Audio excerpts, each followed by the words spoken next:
Apalagi kalau orang-orang yang bekerja nih ya, bekerja di bidang, eee, apa istilahnya sekarang, apa coba, kayak Tokopedia, Bukalapak, di otak saya ada tapi nggak tersebut, apa coba itu namanya? Ada yang tahu nggak? Aduh, Tokopedia, Bukalapak, Shopee, bukan iya e-commerce iya, tapi bukan. Film Korea, startup ya. Nah, di bidang startup, kebayang startup kan, di bidang startup mereka, iya dikasih, satu tempat workspace di mana mereka bisa memiliki, 5 sampai 6 karyawan, disediakan satu tempat kecil aja, mereka bisa memegang satu perusahaan besar gitu. Nah, itu contohnya ya, startup dulu, Pak.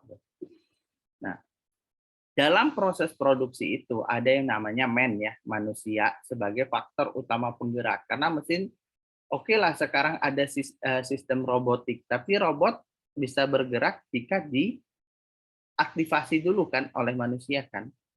Nggak mungkin robot itu bergerak sendiri meskipun kita di dalam sistem robotnya bisa dilakukan juga bahwa otomatis nanti nyala jam segini, tapi kan untuk membuat dia mampu menyala dengan teratur sesuai dengan jam yang kita inginkan, yang melakukannya siapa? Robot sendiri atau manusia? Masih manusia kan ya. Jadi sebagai penggerak organisasi ke arah yang dicita-citakan. Makanya untuk di startup, meskipun materialnya sedikit, kemudian money-nya juga nggak terlalu besar, tapi ujung-ujungnya emang butuh pendanaan untuk membantu mereka lebih cepat. Mesinnya juga nggak terlalu banyak seperti pabrik, mereka masih bisa untuk melakukan. Misalkan kalian ingin startup-nya dalam bidang jualan kaos, apakah kalian perlu punya mesin untuk mencetak kaos saat ini? Perlu nggak?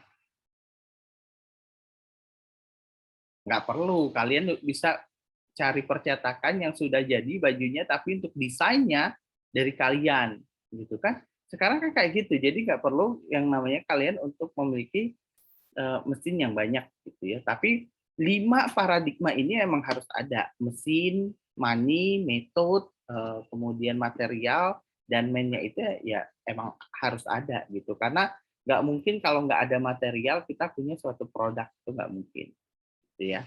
Tapi prosesnya tidak harus tak kayak zaman industri 2.0 di mana semuanya harus pabrik itu yang memiliki sendiri gitu. Karena emang sebelumnya belum belum ada supplier yang mampu mendukung untuk pemberian material-material yang dibutuhkan gitu ya, atau bahan-bahan baku yang dibutuhkan. Nah, untuk menggerakkan itu semua dibutuhkanlah yang namanya sumber daya manusia. Kita ingin bikin apa sih? Kita ini punya cita-citanya ke arah mana sih? Nah, yang mengarahkannya kan bukan mesin, tapi yang mengarahkannya adalah manusia. Oleh karena itu, tidak hanya material, money, metode, dan mesinnya yang harus kita kelola, tapi juga manusianya pun perlu kita kelola. Makanya ada yang namanya tentang ilmu manajemen sumber daya manusia, mulailah masuk ilmu psikologi di dalamnya. Bagaimana orang-orang yang ada di dalam tersebut bisa kita arahkan untuk membantu proses pengerjaan tugas-tugas yang diberikan tadi, gitu ya. Nah, kemudian kenapa sih asesmen itu diperlukan ya? Pentingnya asesmen itu, nah tadi yang seperti yang saya sebutkan, untuk mencapai visi atau cita-cita yang kita inginkan, organisasi kan akan menjaga dan memastikan si individu yang bergabung adalah individu yang fit atau cocok dengan kondisi kerja, dengan hubungannya dengan SDM yang lain, dengan budaya organisasi, karena lingkungan dalam prosesnya bekerja, dia tidak hanya bekerja sendiri, tapi dia bekerja dalam suatu lingkungan yang di mana di dalamnya itu ada orang-orang lain, sehingga ketika orang-orang itu berkumpul akan membentuk suatu budaya. Nah, yang budaya inilah yang harus dia juga fit atau cocok. Gitu. Nah, bagaimana untuk memastikan bahwa SDM itu dianggap fit dengan jabatan atau organisasi? Ya makanya butuh yang namanya proses assessment. Nggak mungkin dong kita cenayang gitu, bisa tiba-tiba kita tahu bahwa oh, orang ini cocok, oh, orang ini nggak cocok. Kan nggak ya. Gitu. Nah, kita harus assessment apa yang menjadi kelebihannya, apa yang menjadi kekurangannya, budaya kita seperti apa. Ya itulah kenapa penting bagi kita untuk melakukan penilaian terhadap SDM. Yang dinilai tidak hanya secara produktivitasnya, tetapi juga secara psikologisnya, gitu ya. Itu kenapa si SDM ini perlu dilakukan penilaian. Karena kan yang menggerakkan cita-cita organisasi itu adalah SDM-nya, bukan mesin, bukan material, bukan money, bukan pula metodenya. Metodenya itu kan dikembangkan oleh si manusia ini supaya nanti dengan metode ini dapat mencapai cita-cita yang kita inginkan. Gitu ya. Nah, kita lihat lagi. Karena pentingnya asesmen individu itu, maka kita harus tahu dulu definisi dari asesmen individu apa, gitu ya. Boleh dibacakan ini yang bahasa Inggrisnya sesuai dengan visi jurusan ya. Masih ingat dong ya visi jurusan salah satunya? Masih ingat? Nah, siapa yang mau baca? Silahkan.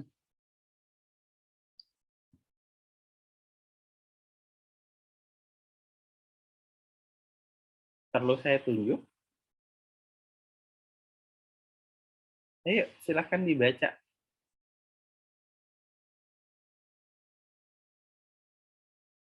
Ini kayaknya perlu saya tunjuk. Nggak ada yang ini. Arik, coba Arik. Baca, Arik.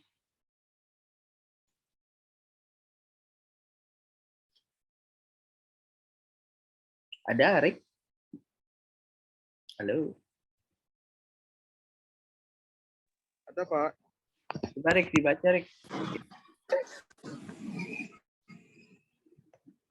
Baik, Pak. Sebelumnya mohon maaf mematikan kamera karena lagi error kamera HP saya. Dan juga jaringan kurang kuat, Pak. Jadi saya baca ya, Pak. Individual level is the smallest unit in organization. And individual jobs is constructed to perform a specific task or set of tasks. Cummings and Worley 2015. Oke, nah sekarang silakan diterjemahkan. Siapa yang mau terjemahkan?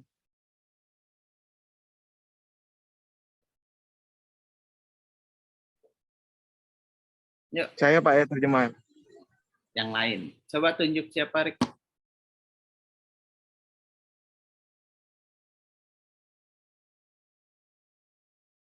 Mungkin bisa para Shopee, Pak.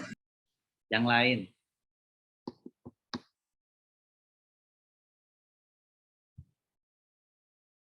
Hana Hanifah, Pak. Oke, silahkan Hana Hanifah. Jadi kalian kalau sama saya siap-siap ya untuk baca sama menerjemahkan gitu ya. Kalau ada bahasa Inggrisnya aja. Silahkan Hana Hanifah. Ya kan, ada yang masih ingat nggak tujuan dari visi? Nah, ingat, kita sebagai orang SDM yang ada dalam suatu organisasi jurusan psikologi, ada yang ingat nggak visinya apa?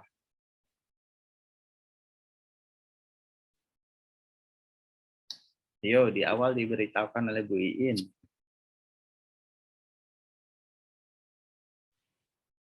Ingat betul saya tuh. Ayo, siapa? Ada yang ingat nggak? Terakhirnya apa? Visi kata terakhirnya aja.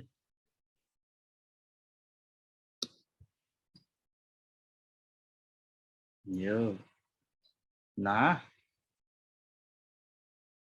kami ini kan pabrik ya. Ya, psikologi Unja itu adalah pabrik yang ingin mencetak nih. Ini material saya ini adalah kalian gitu. Material si Unja psikologi itu adalah ini mahasiswa gitu. Nih, tetap aja ya materialnya adalah ini ya, bahan ajar mahasiswa juga bahan ajar materialnya juga bahan bakunya kami gitu. Apa? Ada yang ingat nggak? Nah, baru 2 minggu ya, 3 minggu ini pertemuan ketiga baru. 2 minggu yang lalu loh. Menciptakan lulusan yang berkepribadian, cerdas, dan nggak tahu lagi. Oke, terakhir, kata terakhirnya apa? Mampu bersaing di tingkat regional, nasional, dan internasional, Pak. Siapa tuh yang ngomong? Hana, Pak. Oh, Hana. Nah, berarti apa terakhirnya, Hana? Internasional, Pak. Nah, berarti kalau internasional bahasanya apa? Inggris kan? Berarti kalian ya setiap kalau misalkan sama saya nanti setiap ada teks bahasa Inggris, ada satu yang membacakan, ada satu yang menerjemahkan. Silakan diterjemahkan, Hana, semampunya aja. Ya kan supaya kemampuan kita sama-sama meningkat. Ya saya yang bahasa Inggrisnya nggak bagus-bagus amat, banyak loh mahasiswa yang lebih bagus gitu dari saya bahasa Inggrisnya. Silakan loh. Yuk, apa Hana artinya, Hana? Level individu merupakan unit terkecil dalam organisasi dan tugas atau pekerjaan dari individu itu dibangun untuk melakukan tugas tertentu atau serangkaian tugas, Pak. Oke, terima kasih. Nah itu udah bagus, benar jemaahnya. Kenapa? Apa yang harus ditakutkan? Kalau nggak mampu ya nanti kita apa maksudnya itu ya kita bantu sama-sama gitu ya. Jadi individu itu adalah level terkecil dalam suatu unit organisasi ya, di mana seorang individu itu tugas-tugasnya dibentuk untuk mencapai kinerja secara spesifik dari tugas-tugas yang spesifik atau serangkaian tugas-tugas yang spesifik. Jadi setiap individu itu dalam suatu organisasi aktivitasnya pasti akan spesifik gitu ya. Ada tugas yang harus dicapainya sehingga disebutlah sebagai kinerja gitu ya. Nah, aktivitas asesmen level individu itu sendiri menilai potensi atau performansi individu itu di suatu posisi jabatan dan organisasi. Karena kalau menurut kami dan Worley menyebutkan bahwa individu itu adalah level terkecil di dalam suatu unit organisasi yang memiliki tanggung jawab untuk melakukan serangkaian tugas-tugas secara spesifik. Gitu. Nah, inilah jadi kita nilai nih potensinya itu karena dia adalah unit terkecil memiliki fungsi untuk menjalankan tugas secara spesifik, apakah potensi dari individu ini mampu nih untuk menjalankan tugas-tugas yang diberikan tersebut. Ya. Tugas-tugasnya apa saja? Nah, makanya sebagai seorang profesional psikolog di IO nanti ya kita harus paham, oh tugasnya ngapain aja nih. Nah, kita butuh orang dengan potensi yang seperti apa. Itulah yang akan kita terjemahkan nanti, oh nanti kita carinya IQ-nya segini aja cukup nih untuk dengan tugas spesifik gini.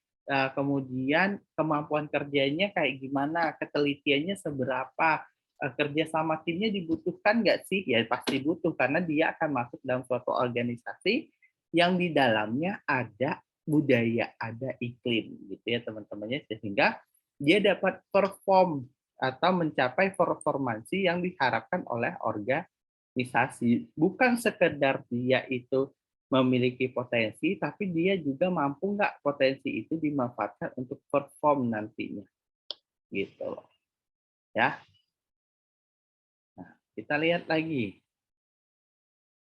Nah, dalam human resource atau SDM itu, proses diagnosanya itu biasanya ada 2 landasan yang akan menjadi pegangan kita. Karena tadi ada jabatan ada tugas-tugas yang diberikan secara spesifik dalam suatu rangkaian satu set tugas yang spesifik, maka kita akan menilainya bisa dengan person job fit ya, dengan apakah orang tersebut fit dengan tugas-tugasnya, ataukah dengan person organizational fit atau POF. Nah, biasanya kalau person job fit itu kita menilainya dari KSAOS gitu ya, atau KSAO. Kemudian atau dengan person organizational fit. Nah, kita menyebutnya dengan POF. kita akan melihatnya dengan cara yang mana. Kalau dengan person job fit, kita akan nilai berdasarkan seperti ini. Ini aspek yang dibutuhkan dalam menilai individu terhadap pekerjaannya. Jadi bagaimana, tadi kan ini ya, ingat, individu itu adalah unit terkecil dari suatu organisasi gitu ya, sehingga ketika si individu ini akan dinilai, kita akan melihat dia kan punya serangkaian pekerjaan-pekerjaan yang spesifik. Nah, dari situlah kita akan menilai apakah dia nanti fit dengan pekerjaannya atau enggak. Gitu ya. Kenapa ada tadi KSAOS? Maksudnya apa itu KSAOS? Nah, kita akan nilai ini. Menurut Brannick dan Levin, itu adalah beberapa aspek yang akan menjadi landasan kita dalam membuat suatu penilaian terhadap seseorang dengan pekerjaannya. Apa saja itu? Kita mulai dari knowledge. Nah, ini adalah hal besar yang harus kita lihat pertama dari si calon pekerja tersebut atau pekerja yang sudah ada di organisasi kita. Yang kedua apa? Skill. Nah, kan udah ada K, kemudian ada S-nya, ada skill ya, kemampuan yang dimiliki, ada A-nya apa? Ability. Nah, dia able to work, able or not gitu ya. Kemudian ada other karakteristik O-nya. Jadi apa saja karakteristik yang mendukung dengan set of task tadi, serangkaian pekerjaan spesifik yang dapat yang mungkin tidak terhandle atau tidak termasuk dalam 3 kategori yang lain, misalkan di knowledge-nya, skill-nya, ability. Tapi kok ini kalau dilihat dari knowledge bukan, kalau dilihat dari skill bukan, kalau dilihat dari ability juga bukan. Oh, berarti kita masukkan ke other karakteristiknya, gitu ya. Kita bahas satu-satu, mulai dari knowledge. Nah, knowledge itu kan kalau dari bahasanya adalah ya pengetahuan aja. Sejauh mana si individu menggali dan memahami tugas dan cara melakukan tugas tersebut. Makanya ketika teman-teman sebagai seorang profesional psikologis, sebagai asisten psikologis, ataupun sebagai profesional psikolog di industri ya, teman-teman pun harus memahami setiap pekerjaan yang ada di dalam suatu organisasi. Ya secara garis besarnya lah, misalkan orang pabrik, operator itu kita butuh orang yang berarti satu, orangnya harus tekun karena dia akan berhadapan dengan mesin selama beberapa jam misalkan. Itu kan kita akan tahu, oh pekerjaannya adalah dia harus menghadapi mesin ini selama 12 jam untuk menjaga si mesin tetap berproduksi. Nah itu kan jelas ya bahasa itu bahwa menyatakan bahwa tugasnya mengoperasionalkan mesin supaya dapat memproduksi dalam beberapa jam. Berarti kan salah satunya harus tekun. Itu contohnya. Berarti yang kita perlu tahu dari itu, nah kalau tekun itu masuknya kemana? Apakah masuk ke knowledge? Bukan. Nah kalau masuk ke knowledge-nya di mana? Misalkan, oh dia tahu nih bagaimana cara, karena operator kan berhubungan dengan komputer, misalkan dia tahu bahwa sebagai seorang operator, dia tahu bahwa tugasnya nanti akan bekerja berhadapan dengan mesin. Nah, pengetahuan itu aja, itu udah salah satunya. Misalkan dia tahu bahwa dia akan menghadapi pekerjaan yang komputerisasi. Nah, itu kan udah knowledge. Berarti ketika dia melamar pekerjaan itu, dia udah tahu bahwa pekerjaan saya itu kayak gini. Ada loh ketika orang diwawancara, kamu nanti kerjanya sebagai operator. Tahu nggak tugas operator itu apa? Nggak tahu. Ada. Nggak kita terima. Ya belum tentu. Tapi kalau misalkan dari hasil secara keseluruhan kita lihat, oh orang ini mampu dikembangkan, ya lebih baik kita ambil itu daripada orang yang udah tahu, nanti dia malah mengerjakan sesuai dengan apa yang dia sudah tahu. Itu kan lebih bahaya juga. Nah, ada faktornya. Jadi, kok bisa Pak yang ini dia udah tahu, knowledge-nya udah bagus, kenapa nggak dipekerjakan? Kan nggak hanya faktor knowledge yang kita lihat. Ya. Oke. Kemudian ada skill. Nah, nih teman-teman nih, mumpung masih semester 6 ya, 7. Semester berapa kalian? 5, Pak. Oh, masih semester 5 nih, lagi di puncak-puncaknya. Kalau di pelanginya Sri Titi itu lagi di atas kepalanya banget tuh. Jangan sampai kayak pelanginya ya. Habis semester 5 turun gitu motivasinya. Harus tetap selalu naik ya. Harus naik terus gitu kayak awannya ya. Awannya itu kan nggak ada yang turun ya. Awannya naik terus atau nggak datar gitu. Nah, kayak awannya Sri Titi, kalian itu lagi di awan yang ada di kepalanya Sri Titi besar, banyak tugas, banyak praktikum, itulah semester 5. Nanti semester 6 dia akan mulai mengecil lagi kayak yang di kanannya di awan sebelah kanannya Sri Titi itu.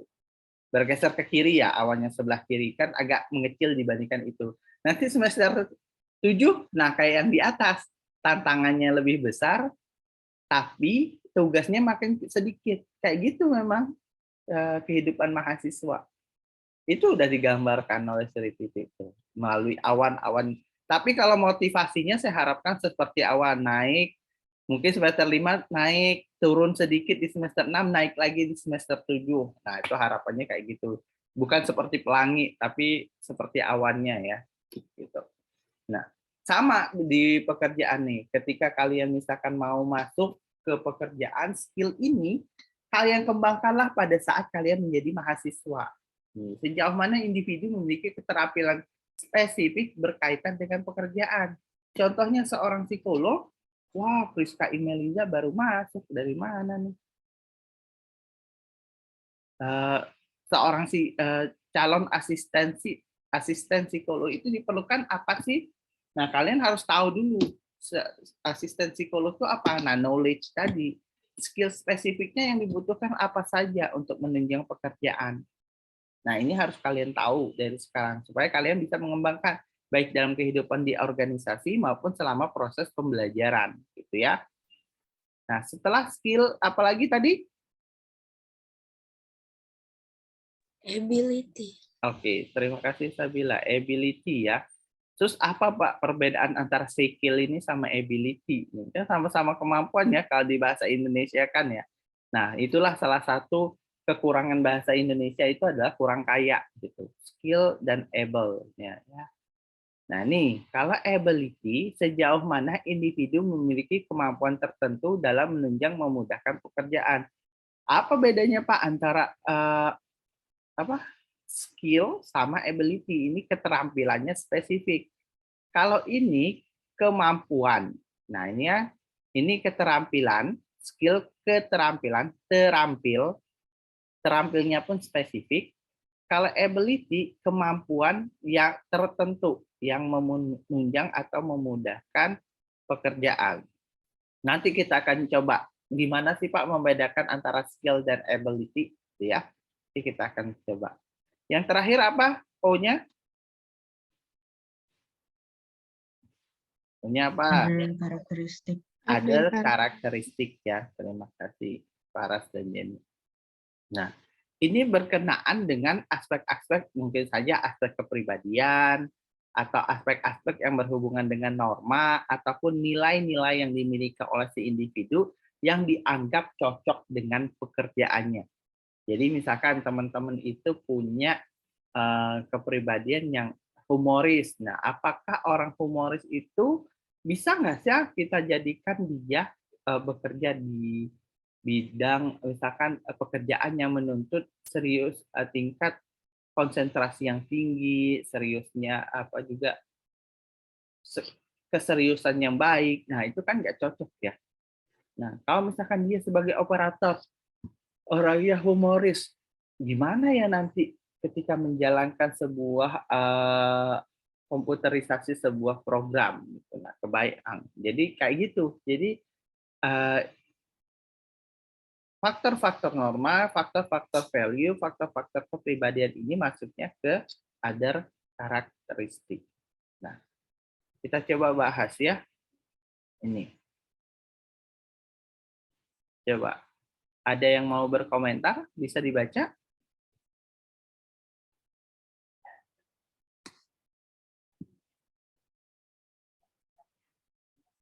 Nah, seorang staf administrasi harus paham ruang lingkup pekerjaannya. Itu kan terkait knowledge ya. Bahwa dia tahu saya itu bekerja di administrasi.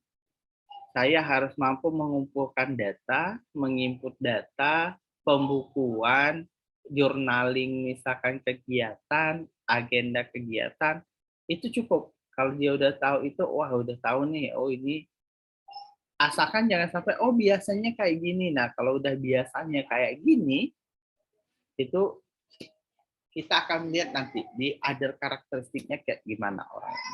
Ya. Selain itu, ia perlu memiliki keterampilan atau skill khusus untuk mengoperasikan komputer dan menguasai beberapa perangkat lunak di dalam proses pengerjaan si komputerisasi tadi. Itu maksudnya skill, keterampilan spesifik pengoperasian komputer dan perangkat-perangkat lunak di dalamnya. Nah, harus didukung juga dengan kemampuan tidak hanya mampu mengoperasikan secara skill, jadi dia bisa nggak ketika bekerja itu juga multitasking. Jadi gerakannya lincah, dia mampu bekerja dengan lincah, kemudian cepat, kemudian baik itu saat menulis maupun saat mengetik. Karena apa? Kemampuan ini kan kemampuan yang memang dimiliki tertanam dalam diri orang tersebut, gitu ya. Dia lincah, cekatan, nah, cepat dalam menulis. Nah, itu harus dimiliki seorang staf administrasi, apalagi nanti ketika dia diminta untuk jadi notulensi rapat. Sedangkan dari sisi kepribadian, nilai dan prinsip atau other karakteristiknya yang diperlu dimiliki oleh seorang staf administrasi itu adalah dia tekun, ulet, tidak emosian atau emosinya stabil, kemudian mudah menyesuaikan diri dengan lingkungan baru, kan? Itu termasuk ke dalam other karakteristik, gitu. Nah, ini nanti bisa saja teman-teman kan sewaktu personel dapat kan ini ya, belum ya? Dapat kan ya, pernah diminta untuk membuat kan ya tentang KSAOS ini. Nah, nanti kalau misalkan mungkin saja ini bisa jadi untuk teman-teman ketika misalkan masuk ke dalam suatu organisasi, oh kita lagi butuh orang yang kayak gini. Nah, teman-teman bisa mencoba mencari di job desk-nya hal-hal apa saja yang masuk skill, hal-hal apa saja yang masuk ability, dan pengetahuan apa saja yang diperlukan terkait dengan pekerjaan itu secara umum, supaya nanti membantu sebagai guideline teman-teman dalam proses rekrutasi, gitu. Ya, kemudian kepribadiannya apa saja yang diperlukan. Ini contohnya. Ada pertanyaan sampai dengan personal job fit ini dulu?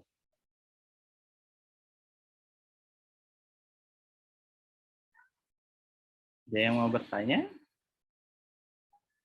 Jadi ketika misalkan teman-teman nih masuk ke dalam suatu organisasi, mungkin aja nanti berkaitan dengan ini pekerjaannya, makanya teman-teman pun harus tahu dulu pekerjaannya itu tuntutannya apa. Jangan asal masuk terus tiba-tiba, oh kayak gini ya Bu ya person job fit, loh. Anda tidak diminta untuk melakukan itu, gitu. Jadi pahamin dulu knowledge-nya. Pasti teman-teman itu ketika diterima pasti ada pertimbangan bahwa oh dari segi knowledge kayaknya oke nih. Kemudian dari segi skill oke, ability oke. Ada karakteristiknya juga oke, gitu. Jadi bisa saja itu menjadi pertimbangan orang tersebut untuk membuat teman-teman itu masuk. Padahal teman-teman belum tahu betul apa yang menjadi pekerjaan. It's okay. Ya, yang penting aktif dulu untuk bertanya.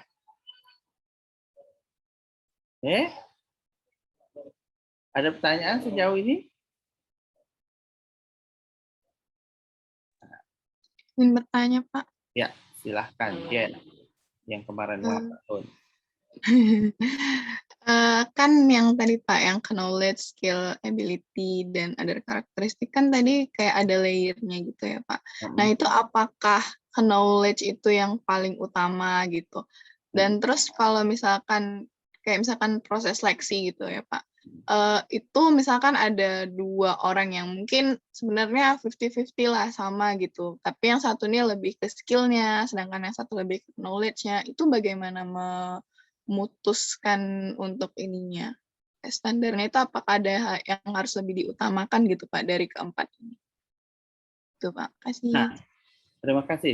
Bagus nih pertanyaannya Jenny. Ini sebenarnya layer ini adalah bukan menggambarkan hal yang sebenarnya ya, bahwa ini adalah memang ada 4 layer ini, tapi tergantung. Ada memang pekerjaan yang membutuhkan knowledge yang besar. Gitu. Kayak misalkan programmer. Skill dan knowledge-nya harus besar gitu ya. Ability kan bisa dikembangkan, other karakteristik juga nggak menjadi tuntutan utama karena dia bisa bekerja sendiri misalkan.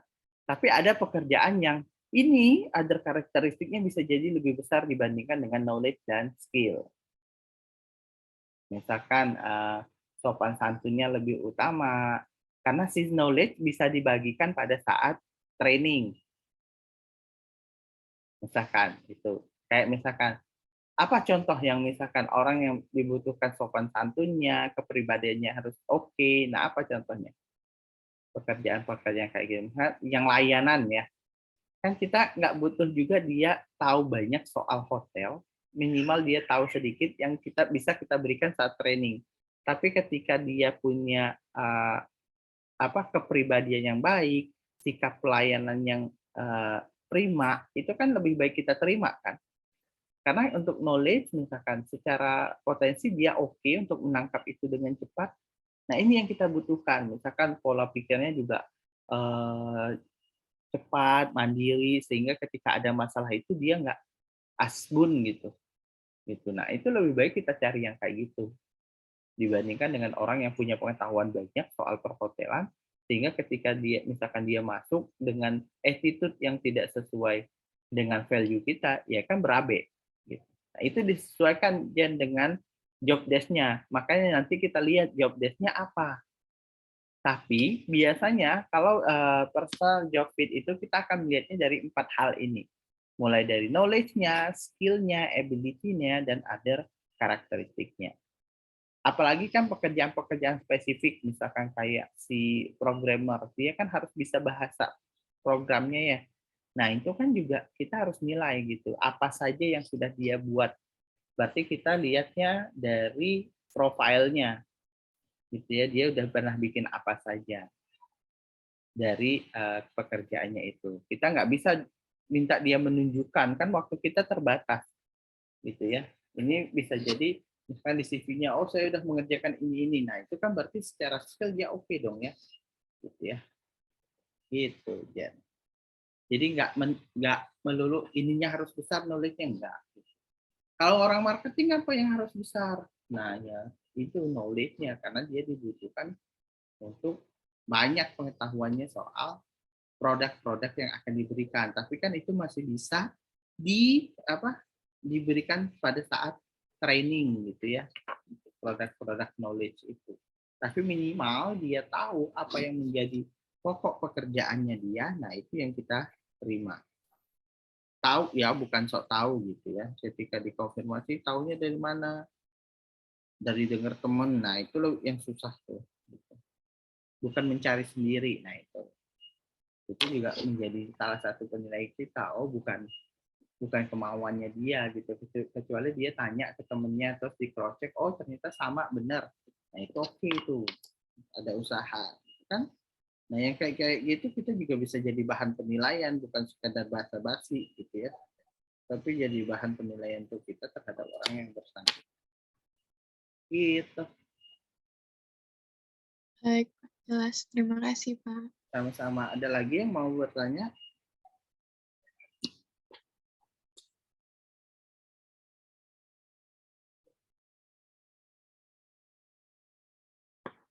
Ada?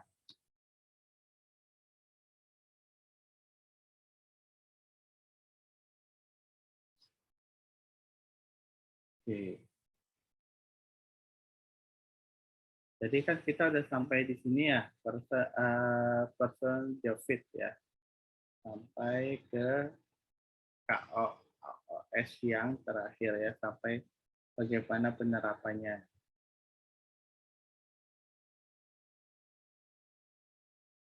Nah, sebelum kita memulai nih, silakan teman-teman catat dulu di kertas kalian masing-masing atau kalian mau ngetik di laptop juga boleh. Coba kalian pikirkan KSAOS-nya seorang dosen. Silahkan. Ditulis, saya kasih waktu 5 menit nih. Saya berikan waktu 5 menit untuk kalian menulis mulai dari KSAOS-nya seorang dosen.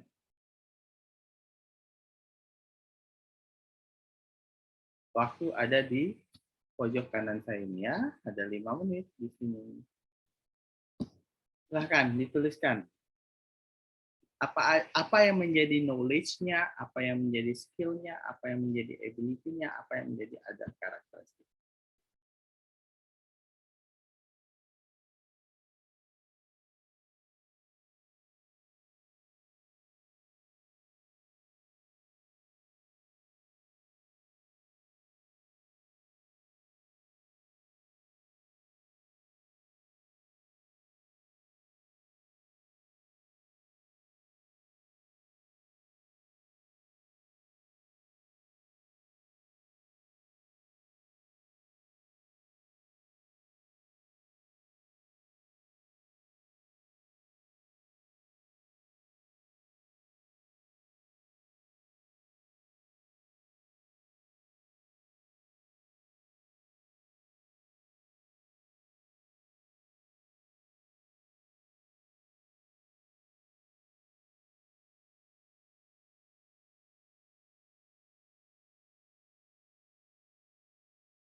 Waktunya udah habis, silahkan siapa yang mau menyampaikan?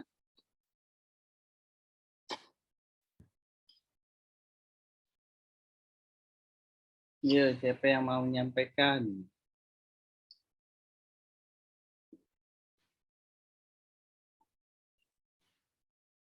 Mau ditunjuk? Tadi terakhir Hana ya, Hana mau nunjuk siapa Hana?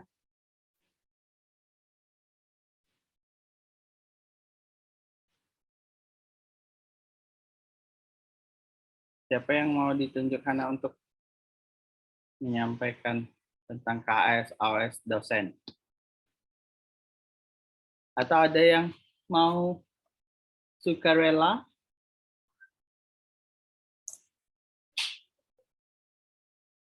Silakan. Ya nggak apa-apa. Yuk, ini untuk salah satunya melatih keterampilan spesifik kalian dalam melakukan pengamatan. Ini kan kalian ngamatin. Ada beberapa dosen, Mbak, kan yang kalian amatin. Coba, silakan. Nggak apa-apa. Izin, Pak. Ya, silahkan Jenny. Ini ada beberapa sih yang udah kami tulis, Pak. Yang pertama itu dari knowledge-nya, menurut kami, seorang dosen tuh harus mampu mencari bahan ajar, kayak gitu. Terus mampu mendeskripsikan bahan ajar itu dan mendeskripsikan kayak mengelompokkan nilai-nilainya, terus menginput nilai. Dan juga kalau dosen spesifiknya itu lebih bisa membuat kayak penelitian gitu, Pak. Terus untuk skill-nya itu mungkin sama aja tadi kayak Microsoft Word, Excel, terus PPT, dan juga perangkat penunjang lainnya. Kayak misalnya di kampus kita itu ada Maxword, kayak gitu kan. Nah, untuk ability-nya sendiri itu saya nulisnya itu kayak mengajar dengan efisien dan juga mengendalikan kelas dan suasana kelas gitu. Karakternya mungkin ada peduli, tekun, dan juga bersemangat. Seperti itu, Pak. Dari saya. Terima kasih. Terima kasih, Jen. Nah, itu kan dari sudut pandang kalian, nah itu juga benar. Karena kan misalkan Jenny membuat itu mungkin visinya ada yang sesuai dengan yang diharapkan oleh Jenny. Ya nggak masalah. Nanti beda lagi nih. Ini universitasnya Jenny. Coba, siapa Jen yang mau ditunjuk? Universitas siapa? Gitu. Universitas Thalia kayaknya lucu, Pak. Saya salah fokus dari tadi. Iya, saya juga salpok, makanya nggak saya lihat dari tadi. Sama si kelinci ya, Bani Head. Ya. Coba, Thalia. Kalau dari universitas saya sih, Pak, seorang dosen yang baik itu harus memiliki skill yang pertama itu kan kita sekarang, bukan sekarang ya, kemarin itu kan sempat terkena terkena corona tuh, Pak. Jadi harus punya skill untuk mengoperasikan situs-situs yang biasanya digunakan untuk bahan mengajar, kayak ILMS, kemudian Siakat, dan berbagai situs lainnya juga.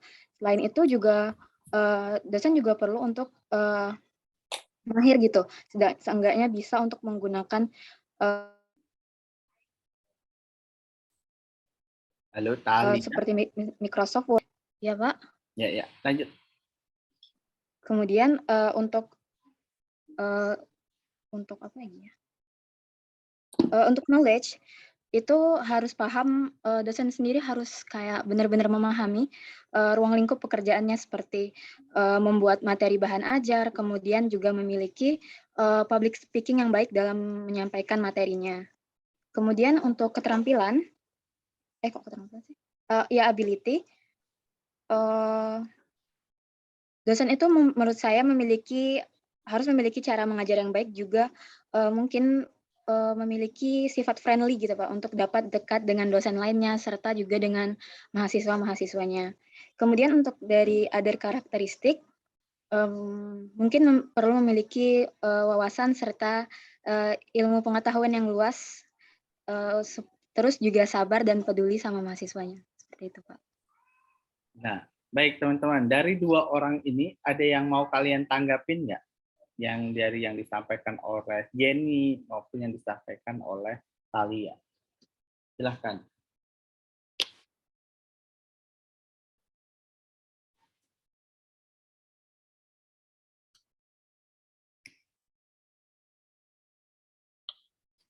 Oke, ada yang mau menanggapi nggak?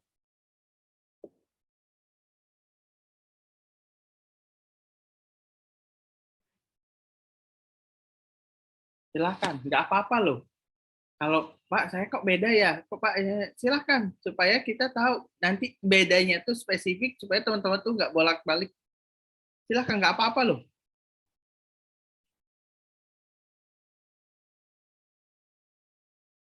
Ada yang mau menanggapi?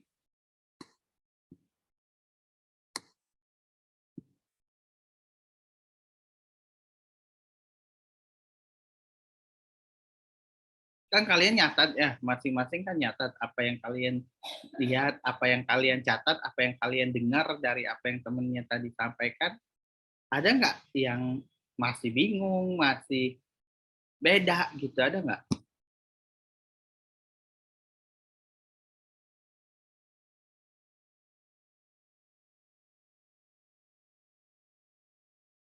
Karena nanti ketika teman-teman ditanya, wah ini kategorinya apa ya? Gitu nanti kan lumayan ya untuk emang benar itu masuknya ke situ, gitu kan bahaya gitu. Silahkan.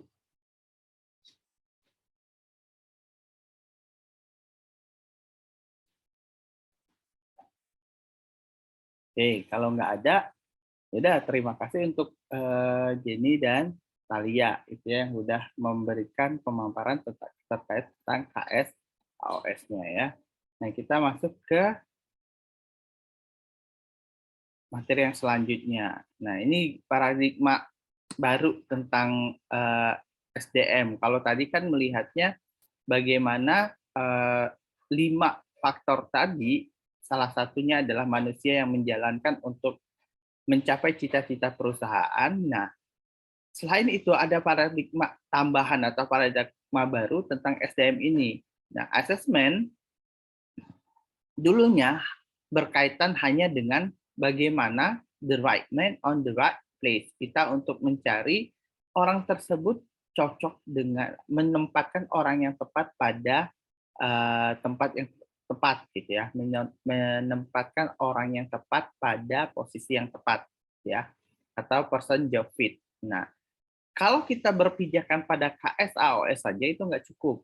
Nah, sementara si orang ini bekerjanya kan tidak individu ya, tidak hanya individu, meskipun dia as a level unit, the smallest unit on organization yang memiliki seperangkat pekerjaan secara spesifik, tapi kan dia dalam sebuah organisasi.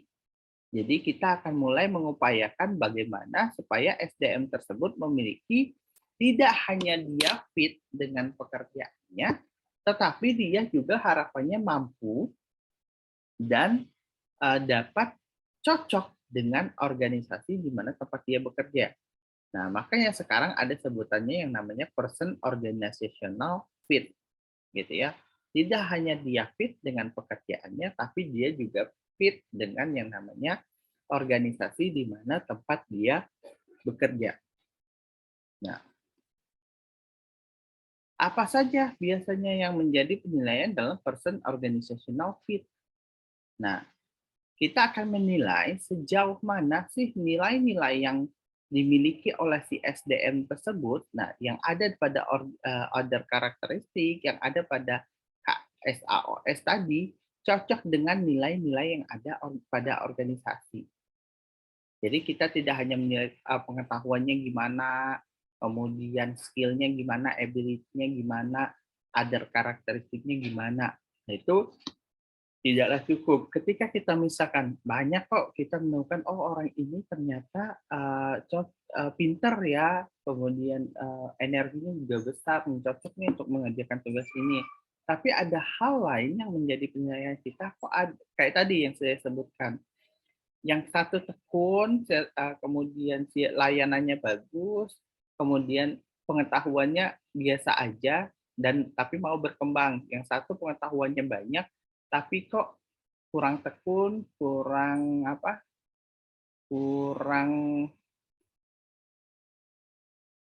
kata Yeni tadi, jika ada 2 kandidat, nah mana yang lebih fit nih secara organisasi?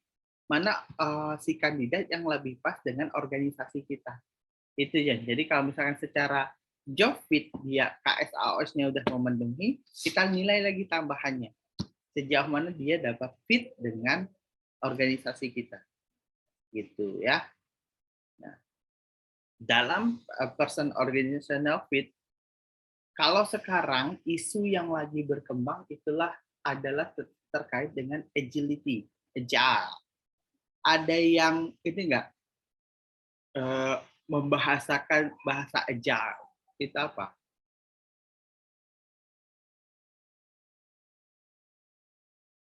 Pernah dengar soal agility? Agile. Kalau dia harfiahkan bahasa Indonesianya apa?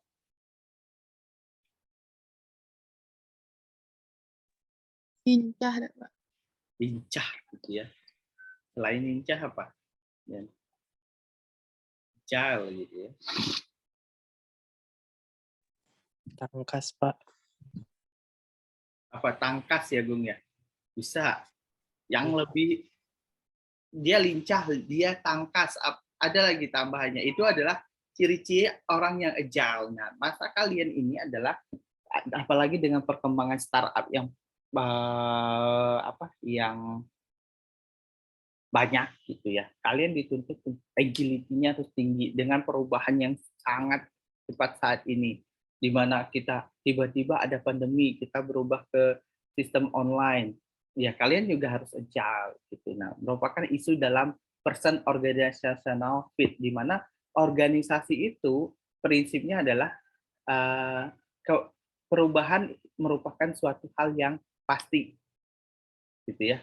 Jadi dalam suatu organisasi pasti akan ada perubahan, di mana SDM diharapkan mampu untuk menyesuaikan diri dan berkembang sesuai dengan pergerakan organisasi. Nah, kalau dari definisi ini, agile itu bahasa Indonesianya apa? Agility-nya tuh harus wah gitu. Jadi mampu menyesuaikan diri dan berkembang sesuai dengan pergerakan organisasi. Tidak hanya tangkas, tidak hanya lincah, kita sebutnya apa?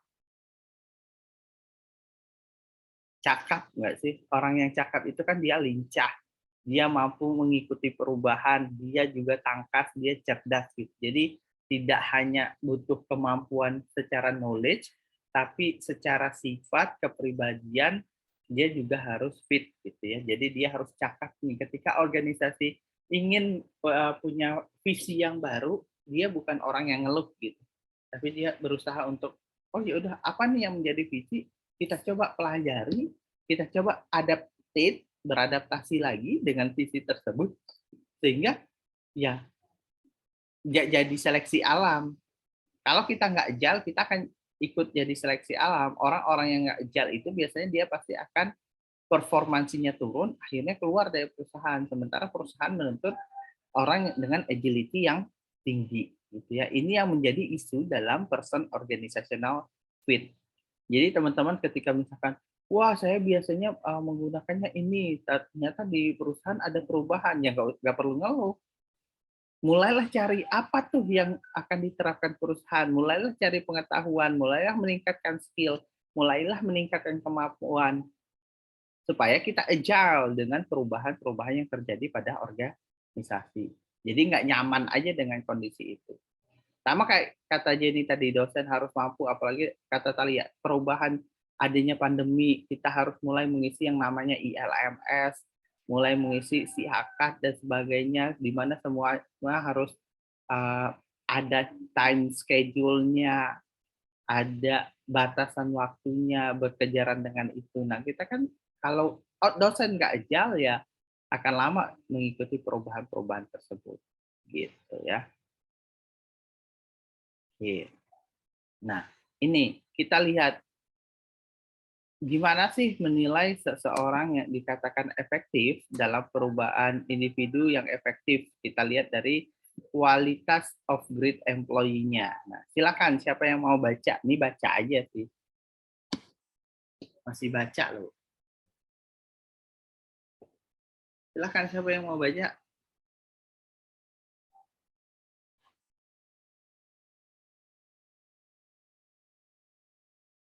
Silahkan yang mau baca.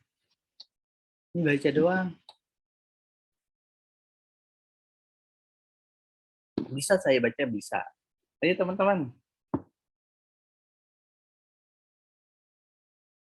Tadi Talia terakhir. Talia tunjuk siapa Talia?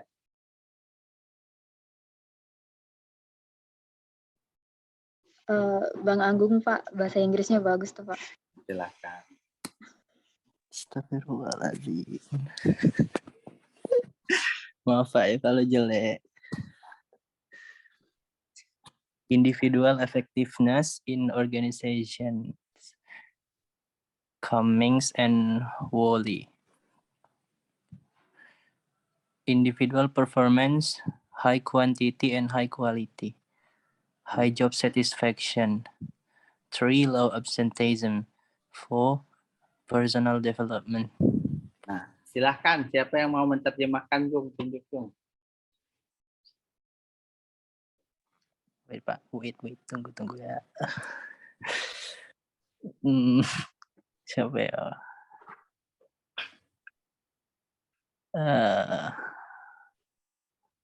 Amara aja Pak. Amara, silahkan Amara.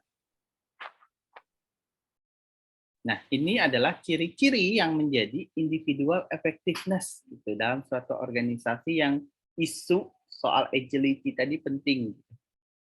Salah satu 4 cirinya itu salah satunya yang disampaikan oleh Cummings and Woolley ini. Silahkan, Amara. Oke Pak, ini maaf ya Pak kalau salah sebelumnya. Ngapain minta maaf? Sama-sama belajar. Oke, Silahkan. jadi efektivitas individual dalam organisasi menurut Cummings sama Woolley itu yang pertama performa individual yang terdiri dari kuantitas yang tinggi dan kualitas yang tinggi. Yang kedua ada kepuasan kerja yang tinggi. Yang ketiga absen atau ketidakhadiran yang rendah, dan yang keempat itu kayak pengembangan diri Pak. Nah, ya itu. Jadi seperti yang saya sebutkan tadi, orang yang cakap itu dia akan menunjukkan kinerja yang tinggi secara individu, baik secara kualitas maupun kuantitasnya. Ya, jadi mungkin harapan organisasinya seberapa dia melebihi. Ya, high job satisfaction, dia memiliki tingkat kepuasan terhadap pekerjaan itu juga tinggi. Jadi bukan orang yang super duper mengeluh gitu ya. Yang ketiga apa? Low absenteeism. Jadi ketidakhadirannya itu rendah karena ya jelas ya, karena dia puas dengan pekerjaannya, ya pasti dia akan kurang ketidakhadirannya. Sama kayak teman-teman ketika misalkan suka dengan suatu mata kuliah, ya pasti ingin hadir terus dibandingkan dengan mata kuliah nggak suka, pasti nggak mau hadir, atau dosennya tidak disukai ya pasti nggak mau hadir, malas gitu. Nah yang terakhir apa? Orang yang cakap itu adalah orang yang mampu mengembangkan diri secara personal. Jadi nggak harus misalkan ditunjuk, ya kamu tolong pelajari ini, baru belajar. Sementara kalau orang yang cakap, ya dia akan memandang bahwa, oh 3 tahun ke depan ini tren perkembangan organisasi ke arah mana ya, saya coba pelajari siapa tahu nanti ya guna nggak guna, yang penting ini bermanfaat untuk saya. Gitu. Yang penting saya semakin berkembang, baik segi kemampuan, pengetahuan, skill atau keterampilan itu meningkat gitu. Jadi atau untuk personal development aja misalkan supaya saya lebih mengurangi, misal saya itu orangnya gampang marah, gimana saya mengelola diri supaya nggak gampang marah, contohnya kayak gitu.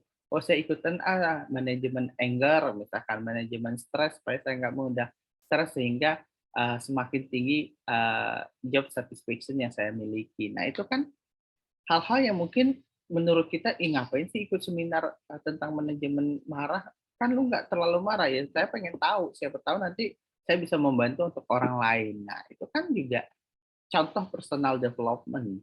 Ya. Kayak teman-teman juga mungkin, oh minggu depan apa ya materinya, materi ini ada nggak ya, coba baca-baca. Nah itu kan personal development, keluar nggak keluar nanti dibahas dalam suatu perkuliahan, is okay, atau mungkin terbahas sedikit tapi teman-teman punya pengetahuan itu dan ingin tahu, mengecek konfirmasi apa yang saya pahami itu benar, saya tanyakan aja ke dosen, is okay, itu kan personal development, gitu ya.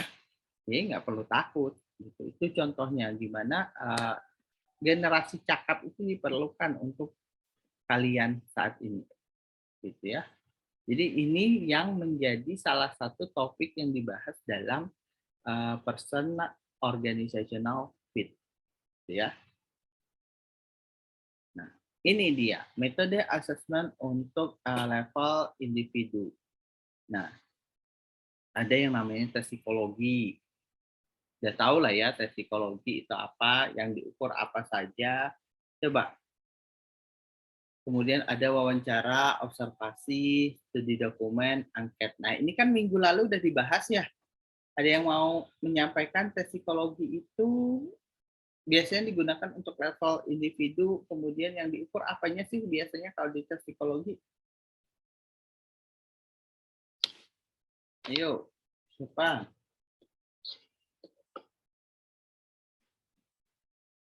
Yuk. Ada yang udah bantu dosen di Unja untuk melakukan pemeriksaan psikologi? 2020 ya kalian? Ada nggak?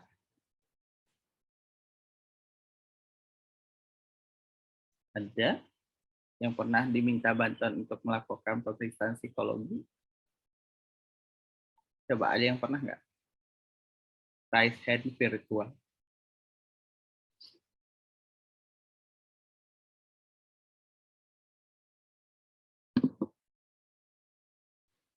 Belum ada yang pernah?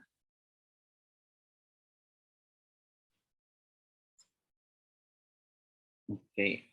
Kemudian wawancara. Nah, biasanya tes psikologi digunakan untuk mengukur bagaimana potensi kecerdasan yang dimiliki, cara berpikir, kemudian cara kerja, kepribadian seseorang. Nanti akan kita konfirmasi melalui wawancara, bisa dikonfirmasi datanya juga melalui observasi, bisa salah satu dan semua hal ini, kelima metode ini bisa digunakan untuk saling melengkapi data-data yang menjadi patokan kita dalam proses penilaian untuk mengetahui potensi yang dimiliki oleh seorang individu itu.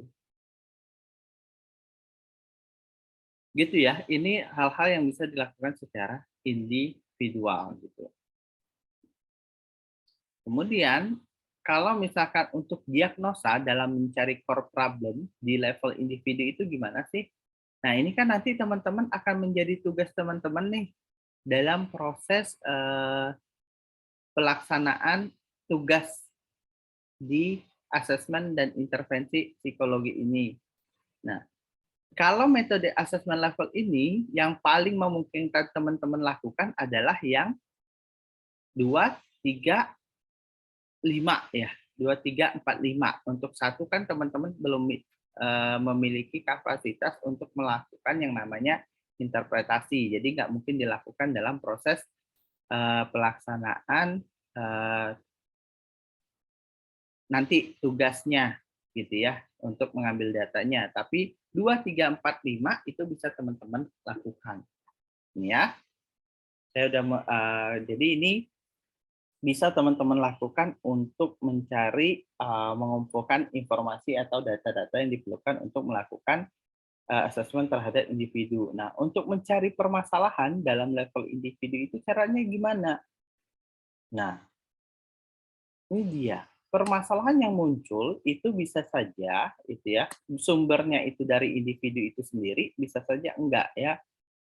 Jadi permasalahan di lapangan itu terkait dengan SDM itu perlu diselidiki. Jangan-jangan apakah merupakan core problem atau sekedar simptom aja. Misal simptomnya adalah telat terus ke misalkan telat terus setiap masuk perkuliahan daring maupun luring. Nah, ini simptomnya itu. Kita lihat sudah nampak nih gejalanya ada telat, masuknya telat terus, nggak pernah tepat waktu, misalkan, selalu terlambat, apakah core masalahnya dia emang suka telat? Apakah ada hal lain? Nah, kita harus lihat, jangan kita percaya dengan simptomnya saja. Kita bisa telusuri, metode yang bisa ditelusuri apa kalau dalam suatu organisasi atau dalam suatu pekerjaan, kita pengen lihat nih, kok orang ini telat terus ya, apa sih inti masalah sebenarnya dari orang yang bersangkutan ini, gitu ya. Nah, simptom-simptom SDM dapat dilihat dari sejauh mana efektivitas individu terhadap pekerjaan dan organisasinya. Misalkan nanti bisa saja berkaitan dengan terkait kepuasan kerja, motivasi kerja, performasi kerja, tingkat bolos, dan pengembangan diri. Nah, ini salah satunya. Yang 4 hal tadi ya, 4 hal tadi. Misalkan high quality, high performance, motivasinya gimana, gitu ya. Kemudian tingkat kepuasan terhadap pekerjaan, gimana proses dia mengerjakan tugas. Kayak tadi, simptomnya adalah telat mulu. Apakah itu benar-benar dia dirinya emang sudah dari awal ketika kita wawancara, ternyata ketika kuliah, SMP, SMA, dia juga suka kayak gitu. Wah, masalahnya dia di mana nih? Apakah dia tidak bisa mengelola waktu? Apakah sudah menjadi habitualnya dia? Nah, itu bisa menjadi 2 akar masalah yang mungkin yang harus kita selesaikan. Sebenarnya ada banyak teknik dalam menarik akar masalah tersebut. Sehingga kita bisa ketemu, oh ternyata dia itu telatnya itu bukan karena dia kebiasaan, tapi ada misalkan, oh ternyata dia hobi begadang yang mengakibatkan dia menjadi telat bangun. Oh berarti efektivitas pengelolaan waktu ya di sini. Itu contohnya. Nah ini kita lihat, bisa menggunakan pohon masalah dan stream analysis. Nah teman-teman nanti ini bisa teman-teman gunakan untuk membantu dalam proses yang namanya mendiagnosa akar permasalahan atau core problem dari seorang individu yang ada di dalam suatu organisasi. Kita lihat. Kita mulai dari stream analysis. Stream analysis itu biasanya diawali dengan sebuah tujuan yang jelas ya. Dalam sebuah organisasi kan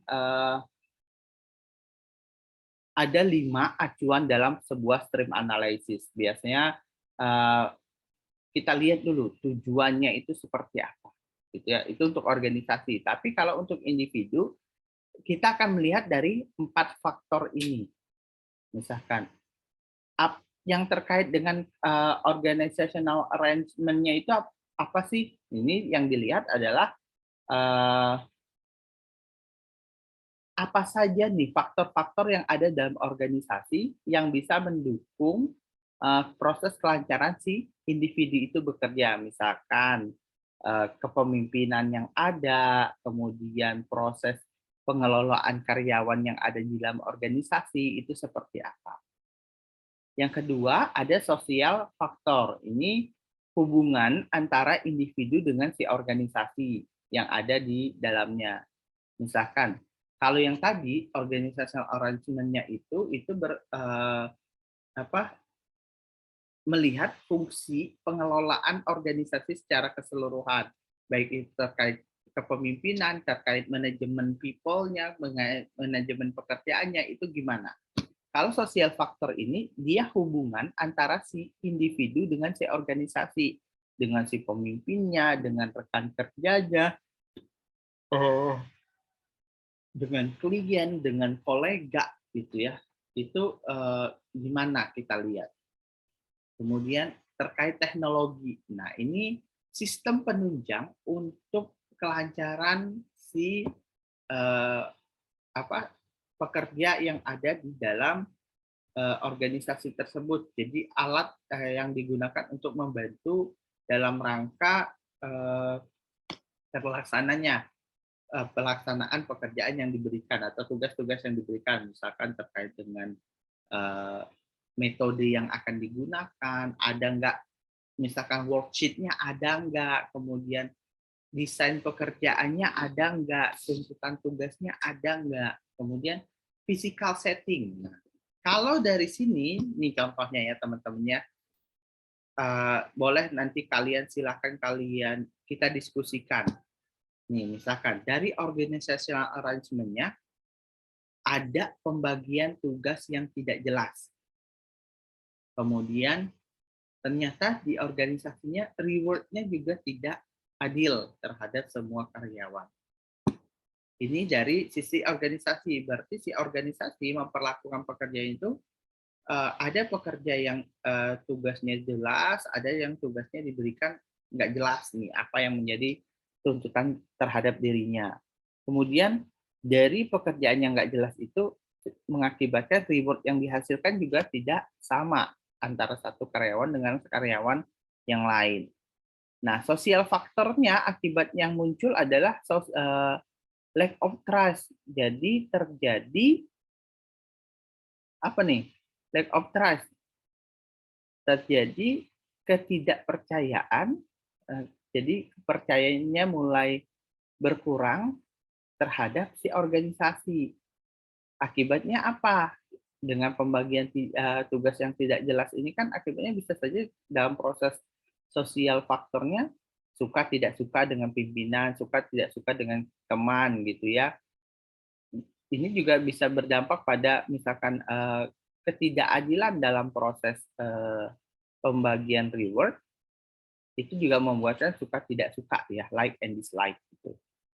Akibatnya apa? Jadi dari lack of trust ini juga bisa menurunkan yang namanya komitmen terhadap si organisasi, bisa menurunkan komitmen terhadap si pimpinan, bisa juga menimbulkan dari reward yang nggak adil ini juga bisa menunjukkan komitmennya jadi turun terhadap si organisasi, gitu ya. Sosial faktornya jadi berkurang gitu ya, jadi komitmen turun. Nah, dari segi teknologi kita lihat apa sih yang menyebabkan ketidakadilan dalam pemberian tugas itu ternyata ada sistem informasi yang kacau. Misalkan, oh ternyata untuk yang satu ini nggak ada job desk-nya, yang ini ada job desk-nya.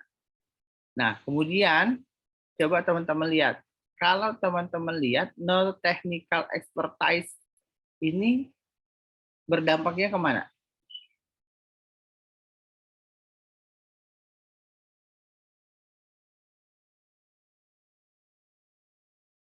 Ada yang mau jawab?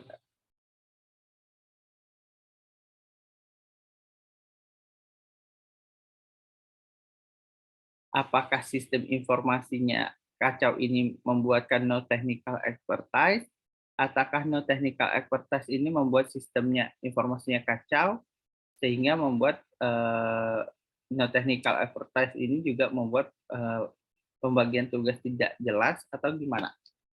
Atau bisa juga berdampak langsung ke lack of trust, atau gimana? Silakan. Nah, kemudian physical settingnya silahkan kalian isi. Coba kalian coret-coret, bikin bagan dengan panah-panah sendiri. Apa saja physical setting yang mungkin bisa berdampak pada pembagian tugas yang tak jelas ini, ataupun si physical settingnya mempengaruhi pembagian tugas yang nggak jelas. Bisa saja pembagian tugas yang jelas mempengaruhi physical setting. Silahkan.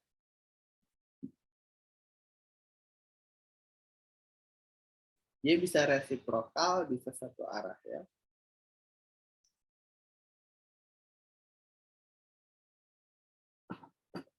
Silakan teman-teman, saya berikan waktu 5 menit ya untuk melakukan analisa. Kita belajar melakukan analisa mencari core problem dari suatu individu yang ada di organisasi. Jadi ini bisa nanti teman-teman gunakan juga untuk melakukan analisa ketika sudah terjun ke organisasi saat melakukan tugas yang kami berikan.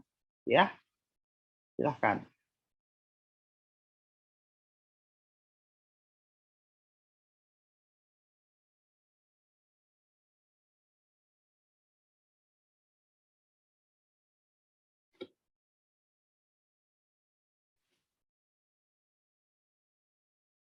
Jadi physical setting ini terkait apa aja? Ini kan tadi saya menjelaskan sampai teknologi physical setting kan terkait misalkan fasilitas, ruangan, desain ruangannya, segala hal tersebut lah.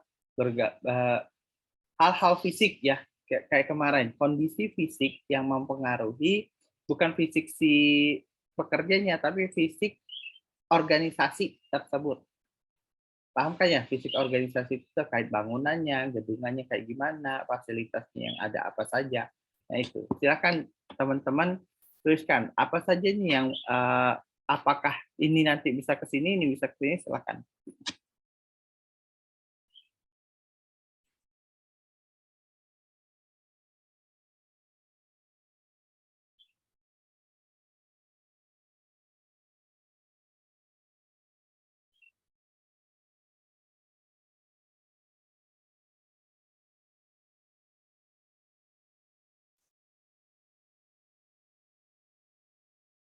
Lima menit cukup ya.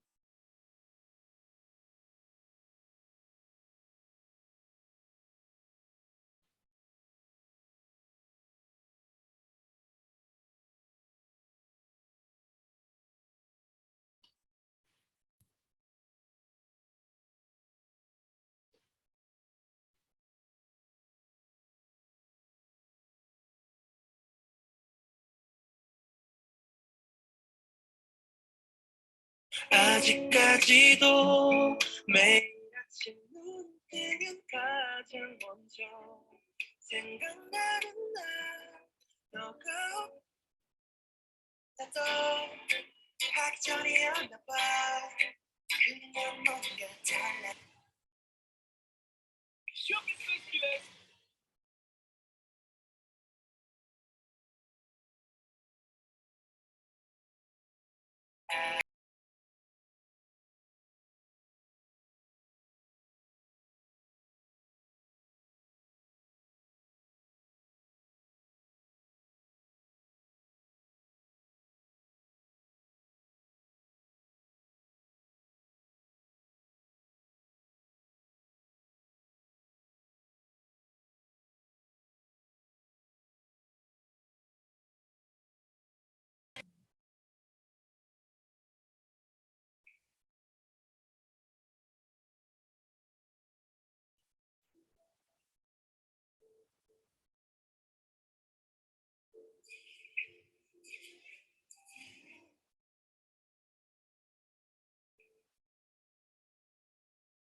Okay.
Oke, waktunya sudah habis. Ada yang mau memperlihatkan? Boleh diperlihatkan ke kamera teman-teman hasil kerjanya. Mbak, saya mau lihat hasil coretan-coretan kalian.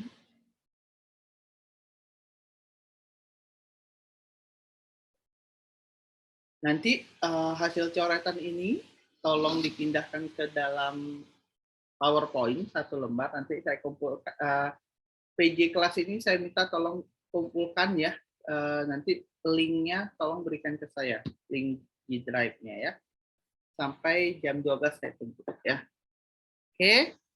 Nah, ini untuk yang stream. Jadi nanti misalkan contoh di fisiknya, misalkan ternyata di sini ruangannya terlalu kecil, misalkan ruangan tidak memadai, kemudian pencahayaan kurang, kemudian tidak ada pendingin ruangan yang membuat sistem menjadi kacau misalkan, atau no expertise ini mengakibatkan sistem menjadi kacau, atau sistem menjadi kacau ini juga mengakibatkan orang menjadi tidak ada no technical expertise yang dimiliki gitu ya.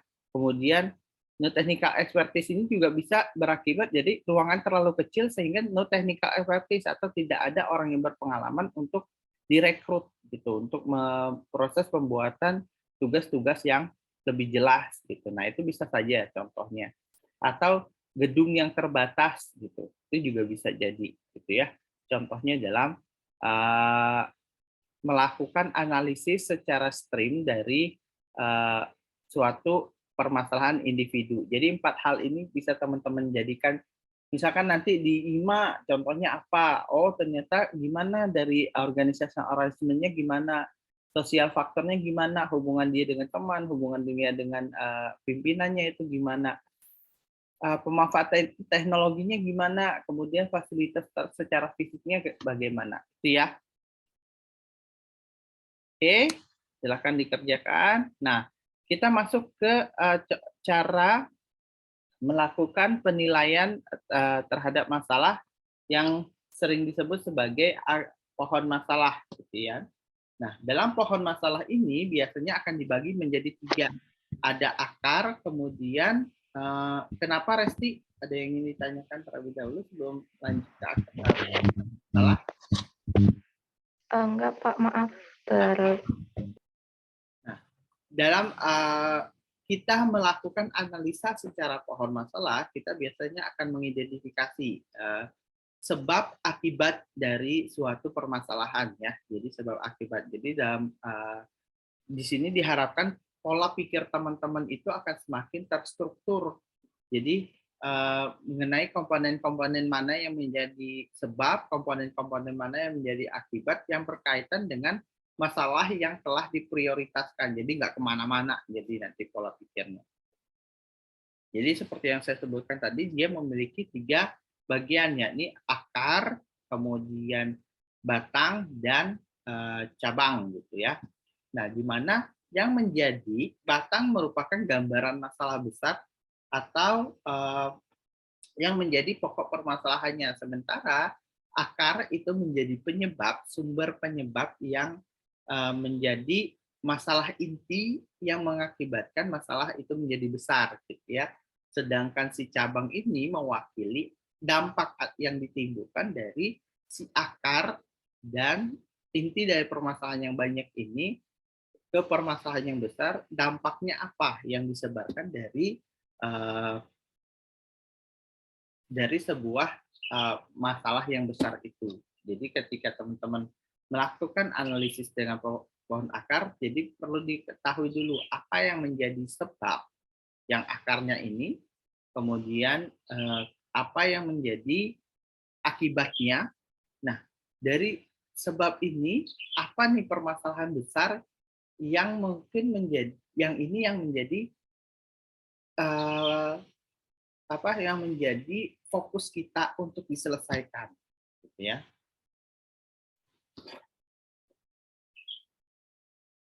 Gitu. Jadi ini harapannya dalam prosesnya biasanya kita akan eksplorasi banyak hal gitu ya. akan bertanya apa saja yang menjadi sumber permasalahannya, mengapa, kemudian apa dampaknya gitu ya. 5W1H itu bisa kita tanyakan. Misalkan ya, masalah besarnya yang menjadi pohonnya adalah buruknya manajemen pendidikan. Penyebabnya apa? Misalkan tidak adanya perencanaan yang tidak mantap, kemudian pelaksanaan tidak tepat, kemudian pengawasan tidak ketat gitu ya. Mantap, tepat, dan ketat gitu ya. Jadi perencanaannya itu nggak mantap, kemudian pelaksanaannya itu kurang tepat. Terus ketika diawasi tidak tepat.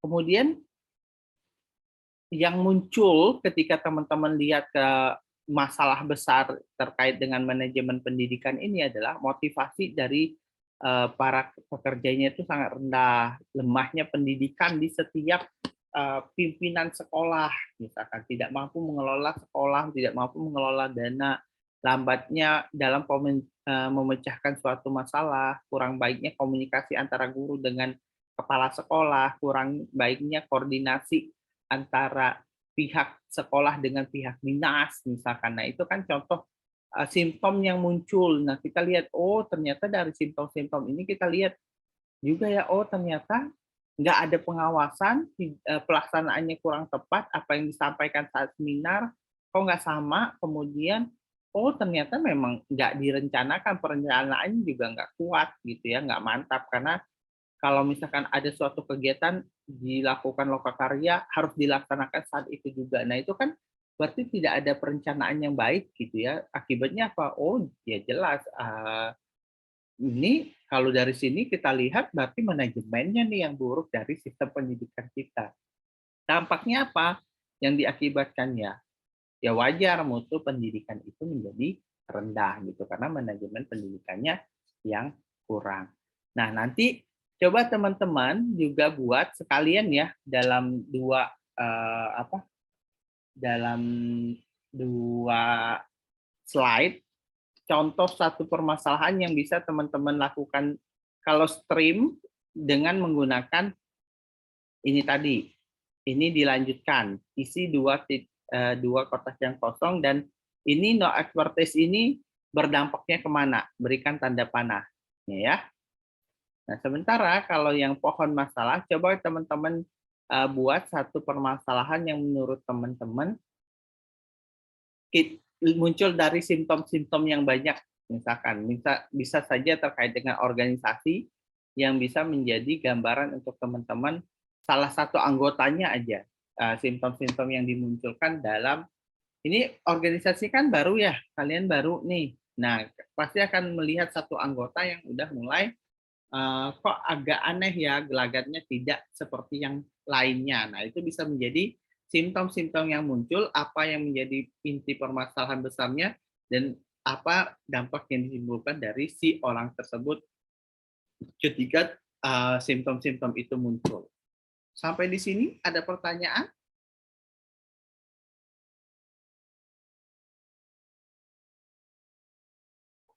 Ada pertanyaan teman-teman?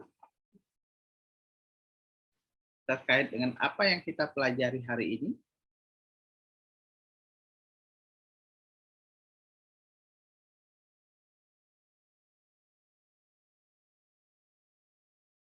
Nah, yang perlu diingatkan tadi kita sudah membahas ini ya, yang membedakan antara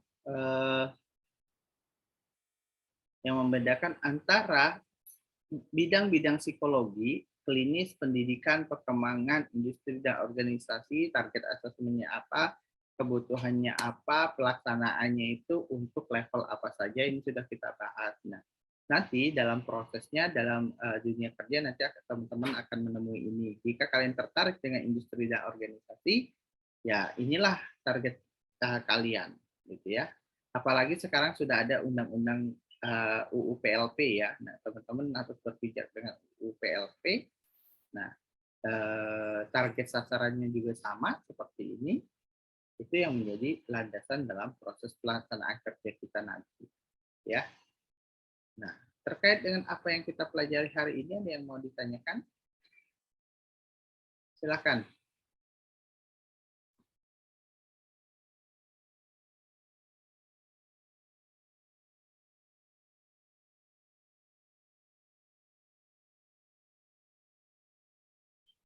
presensi ada di itu ya, ada di grup ya.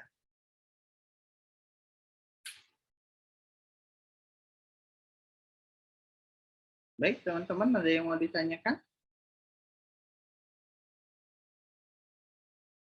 Kalau tidak ada, saya ucapkan terima kasih. Pertemuan perkuliahan kita sampai di sini untuk hari ini. Ini the only way to do great work is to love what you do. Jadi seperti tadi ya, dengan mencintai apa yang kita lakukan, diharapkan dapat menghasilkan seorang pekerja yang berkualitas, seorang pekerja yang mampu menampilkan performa yang tinggi, baik secara kualitas maupun kuantitas, memiliki job satisfaction yang juga tinggi, low absenteeism, dan ingin mengembangkan diri dalam setiap proses pembelajaran dan pekerjaan. Baik, kalau tidak ada pertanyaan, ini beneran nggak ada yang ingin bertanya? Ada yang mau bertanya?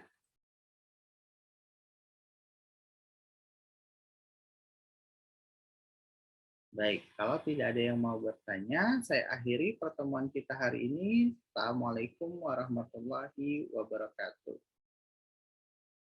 Waalaikumsalam warahmatullahi wabarakatuh. Terima kasih.